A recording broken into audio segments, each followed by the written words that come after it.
95% audience score for The Little Mermaid.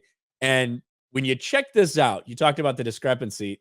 There is definitely a discrepancy between the all audience, which has 5,000 ratings already, and the verified audience, which has 500 plus.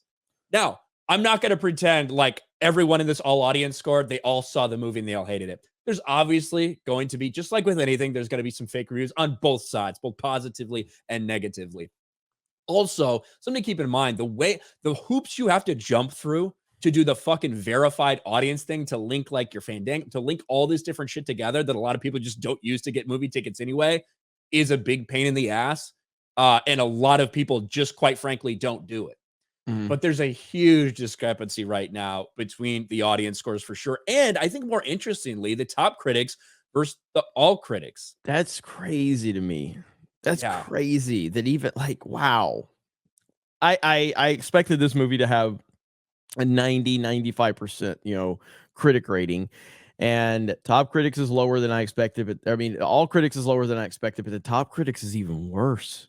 I guess they're all racist, Ryan. That's what I have been told over and over again. If you do not like movies with a black lead character with race swapped characters, then you are racist. You are toxic. That is what I have heard over and over again. And, this is all, take it with whatever you want to take it with. Rotten Tomatoes has been, compromised for a long time. We saw even when we went through like the verified reviews for The Woman King, you could see some very clearly like botted reviews. There was like no mistaking it. It was very obvious that some of these companies have figured out a way, whether it's working with Rotten Tomatoes or finding some other way around it, of a workaround. But it's interesting nonetheless when you look at these reactions. Obviously, for Friday Night Tights, we're talking about The Little Mermaid tonight. I went and saw this movie last night. Thankfully, the theater wasn't very full. Got to give Fast X a little bit more of my money. Still haven't seen that fucking whole movie yet because I fell asleep in it.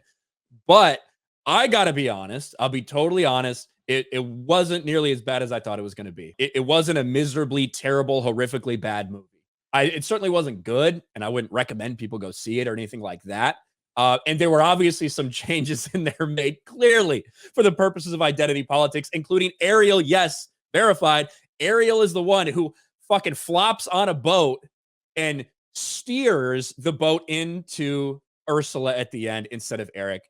She's the one that kills Ursula, like completely contrary to what happens in the original one. But what I will say is I think Halle Bailey's a great singer. She has a great voice. I don't think she's a super strong actress. And the effects are really off-putting, I feel like, underwater. I feel like it does not look very good. Overall, it wasn't the worst movie I've ever seen like I was expecting it to be, but it certainly wasn't any good.